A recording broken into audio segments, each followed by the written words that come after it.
আজকে একটা গরিব হকার তার জিনিস বিক্রি করতে গেছে, সব মিটিংয়ে কেউ না কেউ বিক্রি করতে আসে।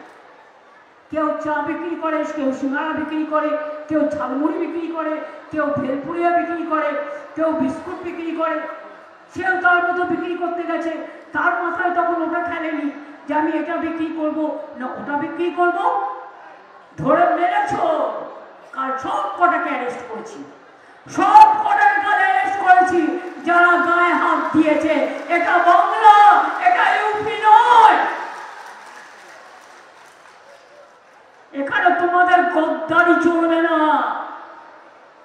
আর এখানে তোমাদের হুকুমও চলবে না, আর এখানে তোমাদের আদেশও চলবে না। মমতা ব্যানার্জির একটা চোখ বন্ধ বলে ওদের গ্রেপ্তার করেছে। ননভেজ বিক্রি করতে গেছিল ওখানে এবং মিথ্যে কথা বলে ঢুকেছে, পরিচয় আড়াল করে ঢুকেছে, তাকেও ধরা, তার বিরুদ্ধে তো এফআইআর হয়েছে। আর এদেরকে ধরে নিয়ে এলেন 41-এ নোটিশ দিয়েছেন। এরা কি জঙ্গি নাকি?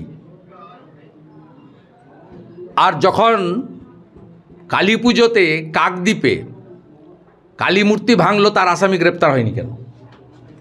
মন্দির বাজারে জগদ্ধাত্রী মূর্তি ভাঙলো, তার গ্রেপ্তার হয়নি কেন? সব হিন্দু পাড়াতে আমি এই হনুমানজির ভাঙা মূর্তির ছবি লাগাবো। এই জন্য পশ্চিমবাংলায় হিন্দু মুসলিম সম্প্রীতি নষ্ট হচ্ছে। এই জন্য হুমায়ুন কবিরের মতো মৌলবাদীরা বাবরের নামে ধর্মীয় স্থান করার সাহস পাচ্ছেন। আমি পূর্ণ আইনি সাহায্য দেবো এই ছেলেদের। কি হারিয়েছে আপনার? কখন চিন্তাই করে নিয়েছে?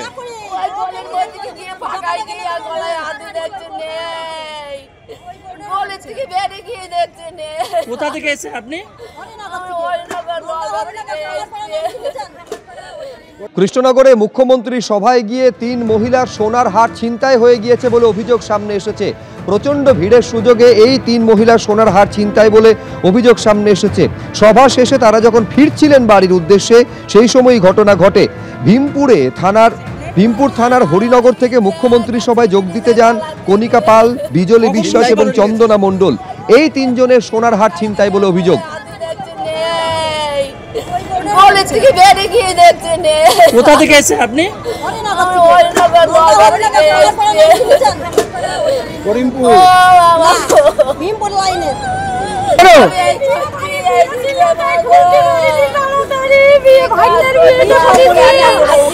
কোথা থেকে এসছেন আপনি?